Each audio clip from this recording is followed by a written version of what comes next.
as I was explaining, the theories will be very useful for you as you write articles for policy decisions. Take note of the theories we'll be talking about in this course module. All right. So now we are dealing with classical theory of income and employment. What is full employment? All right. Just like the name implies, it means that when the people who are willing and able to work can find jobs, it simply means they are working, or the effective use of the resources that abide in a nation.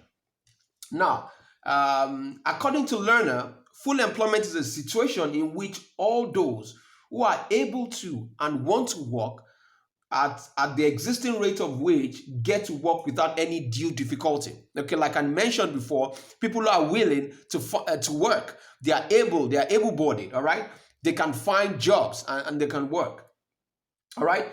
Full employment signifies the market condition where the demand for labor is equivalent to the supply of labor at every level of real wage. Okay, it simply means the demand for labor and supply of labor, they are equals to each other. Okay, people looking for jobs and the availability of jobs, they are synonymous. There's an equilibrium. According to Spencer, full employment is a situation in which everyone who wants to work, except for those who are frictionally and structurally unemployed. What is frictional employment? If you look at the notes in your slides, I actually wrote the meaning of frictional employment there. It says frictional employment occurs because of the normal turnover in the labor market and the time it takes for workers to find new jobs. Okay, so we have those who are transiting from one job to another. They want to work in other organizations. So the period where they are still looking for jobs, or the period where they are yet to settle down, okay, that period that they don't have jobs is called frictional unemployment. And you have structural unemployment. It can be explained as unemployment caused by mismatch between jobs and skills or other long-term changes in the economy. For example, when a skill set becomes outdated. For example, skill sets can become outdated. You can have organizations where they begin to use machines to process in the manufacturing sector. They have machines whereby it could package products, or it could produce. All right. Before, it used to be manual labor, and now you have capital intensive labors whereby you have machines that does a lot of processing of jobs. Okay, those people who lose their jobs due to outdated jobs, outdated skill set, it could be said to be structural in nature. All right. Now, going fully into the classical theory of income and full employment. You know what income is? Income is what you get on your job while you're working. I know you're presently working, so what they pay you wage and income at the end of every month. It depends on what they pay you, maybe monthly, weekly, or daily. It all depends. So income is what you earn from the service you render for any organization, or if you're a business person, is what you earn by. For businesses, is more of entrepreneurs, is more of making profit. Okay, the classical theory of unemployment was based on Say's law. All right, J.B. Say's, which says supply creates its own demand. All right, what that is saying is, let me just explain in simple terms. He's saying that, let me use jobs for example. Supply of jobs would have to be available. It simply means organizations will have thousands of jobs available, and automatically such supply would create its own demand. Such supply would create its own demand. Do you understand what that means? Supply will create its own demand. It simply means that if you manufacture goods today, automatically those who will buy those goods will come forth. All right, that's his own assumption. That's his own assumption. According to Say's law, wages and prices in a capitalist economy are flexible to the extent that whenever there is excess demand or excess supply of any good or service, the price of that good or service will adjust by an amount sufficient to clear the market. Okay? It's just still simply saying that supply will create its own demand. In other words, automatic forces do exist that will ultimately bring about an equilibrium level of income that fully employs the nation's resources. All right? Therefore, there was no need for government intervention in the natural operation of the economy. So because there's an equilibrium would always occur, according to the classicalists, that no matter what happens, supply will always create its own demand. So it simply means that there will always be an equilibrium. Since there will always be an equilibrium, what it's saying indirectly is that there's no need for government intervention, because the market forces, demand and supply, the forces of the market will create its own, it will create its own system. It will create its own equilibrium. All right. So then there's no need for government intervention. And the classical model, the equilibrium levels of income and employment is largely determined in the labor market. The demand curve for labor shows the relationship within the real wage and the demand for labor by employers. You're going to see the graph as we go on. The lower wage rate, the more the workers will be employed. All right. So how will this equilibrium be created? He's trying to say that if wage rate is low, what happens? More laborers, more workers will be employed. And if it's and that is why it is downward sloping. The supply of curve of labor is upward sloping for obvious reasons. The higher the wage rate, the greater the supply of labor. Okay, so take note of that theory. The lower the wage rate, the more the workers will be employed. And the higher the wage rate, the greater the supply of labor. All right? Now, this is the graph. That's page 6. You would see the graph there where I described the real wage rate and the output. All right? Let me explain that. You see, demand and supply. Look at the first graph. You will see demand and supply. All right? At the center means the equilibrium. Figure 1 shows the labor market situation. The equilibrium wage rate is determined by the demand for and the supply of labor. So the intersection between the demand for labor and the supply of labor, all right, that is to equilibrium. All right, the level of employment is OLO. So look at OLO, that's labor.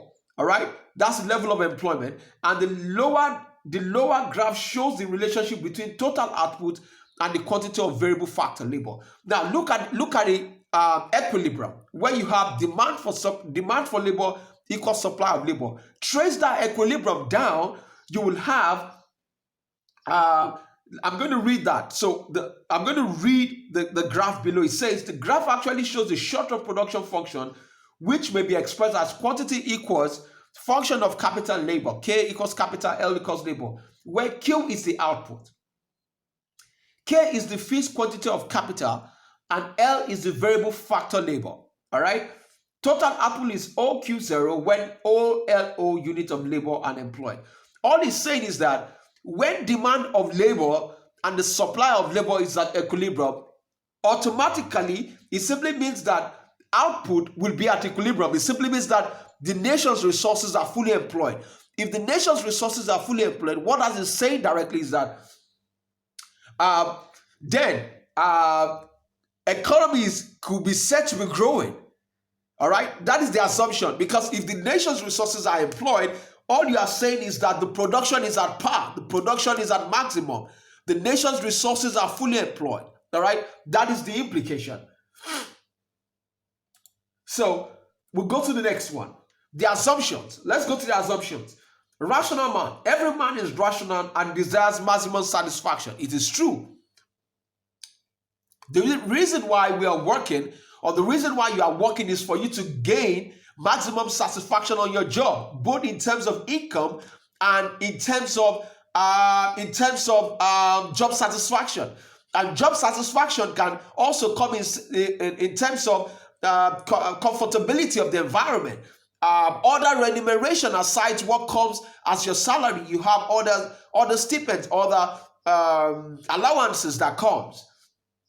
So 2, laissez-faire. Laissez-faire simply means there's a free economy. Slide 7 now. Laissez-faire simply means a free market economy, all right? In a free market economy, it's a market whereby demand and supply creates, demand and supply determines the market, okay? Closed economy, no foreign trade, all right? Closed economy simply means an economy that you don't have export and import, all right?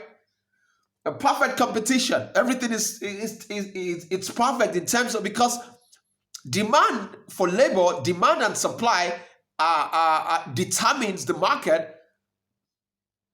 You don't have, there are no imperfections, all right? Constant technology, no change in the short-term period of technique of production.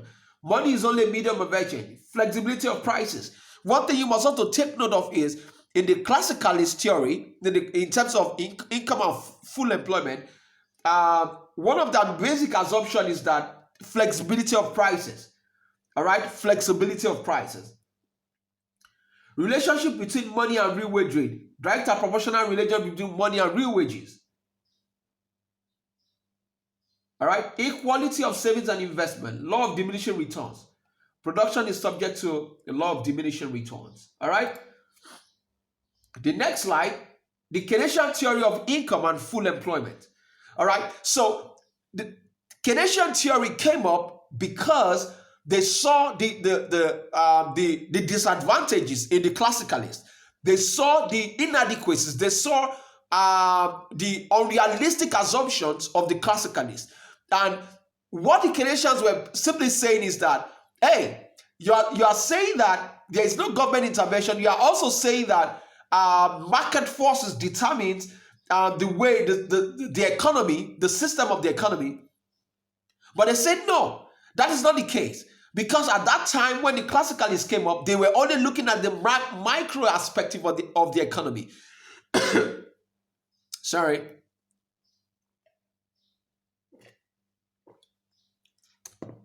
So they were only looking at the micro aspect of the economy. They weren't looking at the bigger picture. All right. From our earlier lessons, I already noted in our slides that macroeconomy has to do with the economy as a whole. It looks at the macro, the whole economy. So classicalists were concerned, the assumptions fitted the micro perspective, while Keynesian was saying no. Your theory does not fit what is presently happening, because at that time, a lot of employment was around at that time. In the UK, we had a lot of employment at that time, even in the US. All right. So what happened? How come your theory cannot fit in at that time? So the Keynesian came up. All right. In sharp contrast to the classical theories, slide 8. In sharp contrast to the classical theories, in classical view, J.M. Keynes, in his publication, The General Theory of Employment, Interest, and Money, 1936, argued that the equilibrium national income does not necessarily occur at full employment. According to Keynes, the existence of unemployed resources was the result of inadequate spending in the aggregate. So you asked me a question, you said, which is better to measure national income? All right, and I explained to you that the expenditure method is better to measure the national income. The reason why is because in the expenditure method, you have components or variables such as consumption, investment, government expenditure, exports, and import. Consumption that does not occur. The major consumption will occur because people earn income. So income is already factored into consumption, because I'm not talking about autonomous consumption now. In autonomous consumption, whether you earn income or not, you still have to consume something. You could borrow to buy things. But now I'm saying that in that consumption, the reason why people spend, buy cars, buy the latest things, buy jets or buy planes or buy anything they want to buy, is because they have means of income. They have sources coming in for them. All right. So that is why. And if you also look at investment and spendings by businesses, Business can only spend majorly if they are earning profit on their investments. All right. So I'm not talking about the capital now, the capital that they use to start business. I'm saying the growing, the extension, the expansion of businesses come because of the profits they make. And as they make profits, what they do is that they spend on assets. All right, they spend on other investments in order to expand their businesses. You are going to see that in the slide as the slide goes on. So that's why I feel that the expenditure method is appropriate to measure national income. So, according to Keynes, the existence of unemployed resources was the result of inadequate spending in the aggregate. So, Keynes was proposing that for employment, full employment to occur, then government spending is very important. Government spending is important. And you can look at it all around the world. If government does not spend, how does the economy want to grow? Spending in terms of investment, infrastructure, spending on infrastructure of goods and infrastructure, buildings, roads, healthcare facilities, schools, institutions, banks. All right? So it's important for government to release funds for the nation to progress. So Keynes explained that it was necessary for the government to raise total aggregate spending to reduce unemployment rate directly. Keynes' assumption is that it is demand that will determine the supply. So take note of, classically it's explained that it is supply that creates its own demand. But Keynes is saying it is demand that creates the supply. Demand in the sense that first you need to produce your goods. When you produce your goods, what you now do is you structure, you do an analysis. Who are the people that would need these resources? All right, so Keynes is saying that demand will create its own supply. Aggregate demand, it is the total. Now, I already mentioned in our earlier classes, I mentioned about aggregate demand, all right? Aggregate demand, or you can call it aggregate expenditure. All right, it is a spending. So Keynes came with the concept of aggregate demand, spendings, all right? It's only spendings, government spendings, and other spendings that can lead to full employment. Now, we now go to the concept of aggregate demand. So Keynes was the one who created the concept of aggregate demand. That was his theory, all right? Aggregate demand, it is the total demand of all households, businesses, government, and foreign buyers of all types of goods and services. Now, the ninth slide. I already said aggregate demand can also be called aggregate total expenditure. All right. Later in our further slides, hopefully I'll be able to analyze on the board. All right. I'll be able to do some analysis, create some analysis on the board for you, so that you can understand in details what we are talking about. Now, on your ninth slide, you will see the aggregate demand equation. Aggregate demand equals consumption plus investment plus government expenditure into bracket net export. Net export has to do with export minus import. Now, who are the people who consume? The consumption function. The consumption variable has to do with consumption by households, all right? Households are you and me, all right? Your family, individuals, all right? Investment spend is by businesses. What do businesses spend on? Business invest on structures, tools, and equipment. This investment just change in inventories. You know what inventories are? Inventories has to do with the stocks of organizations. They might want to change so many things in their businesses. So maybe due to depreciation or due to maybe outdated inventories, all right? They might really want to do that. So they would get to change that.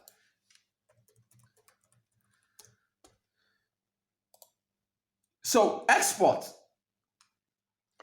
of goods and services, and import. Exports that has to do with the goods and services that a nation exports to other countries, while imports are what they import to their own country. So inventory or stock is the goods and materials that a business holds for ultimate goal of resale. All right. Inventory, a complete list of items such as property, goods in stock, or the contents of building. So I just quickly define inventory for you. So now we go to the consumption function. I need you to take note of the Keynesian theory, take note of the classical theory, supply creates its own demand. Also take note of the Keynesian theory, demand creates its own supply. All right, now we go to the consumption equation, the consumption variable. What is consumption? What does it imply? It is the total expenditure by households on goods and services which yields satisfaction in the current period. The major influence on the level of aggregate consumption is the level of disposable income. You have to take note of that. You know, I explained to you that one of the reasons why the expenditure method is suitable for measuring national income is because it has elements of income factored into it. Now you can see the Keynesian theory explains that, and the consumption variable, he explains that the major influence, you can underline that, the major influence on the level of aggregate consumption is the level of current disposable income. Current disposable income. What is disposable income?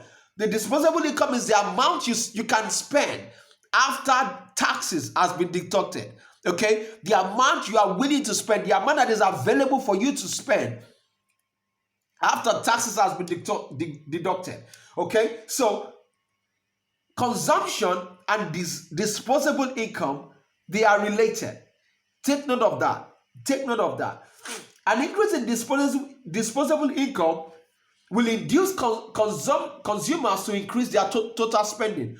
The more money you have available for you to spend, the better for you. It simply means that you have more money to spend on cars, houses, whatever you want to buy. On the contrary, a decrease in disposable income will decrease consumer spending on goods and services. Will decrease consumer spending on goods and services. If you don't have money to spend, what happens? What happens? You spend less because you don't have enough disposable income at your disposal. Now, Keynes called the positive relationship between consumption expenditures and disposable income consumption function. So what is consumption function?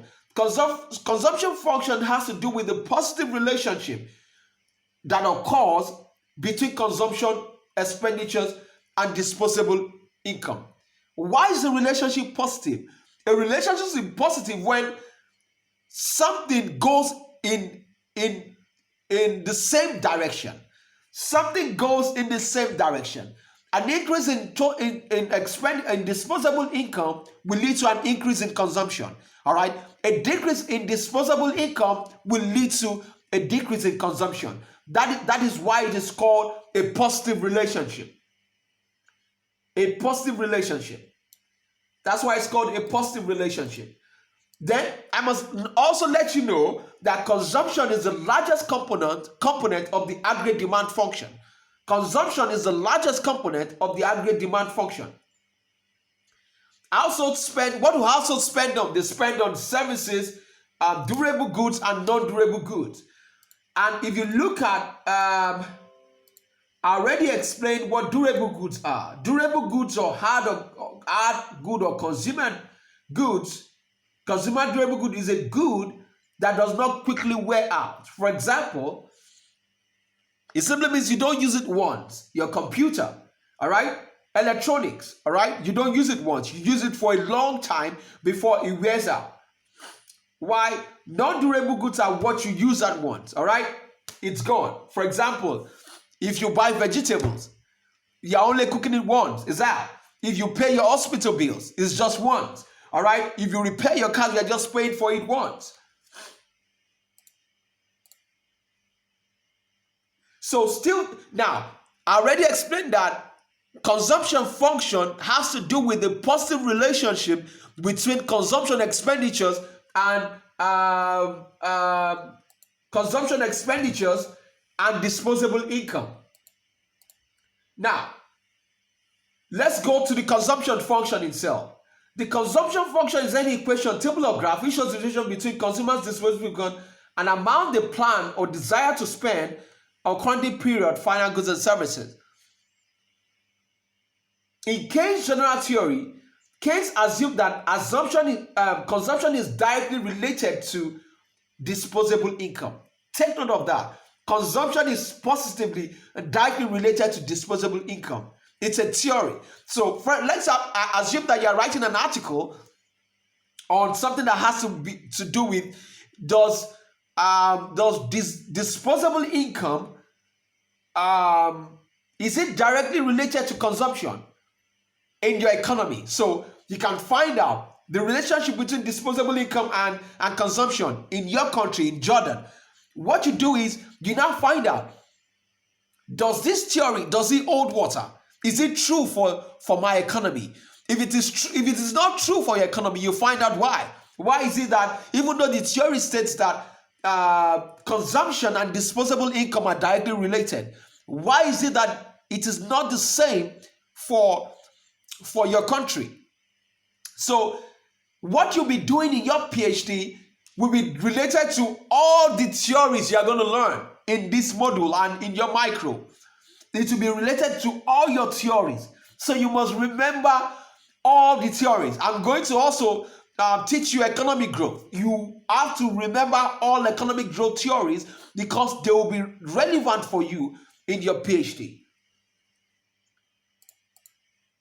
So what is the consumption function equation? It's C equals A plus BYD. First, it's C equals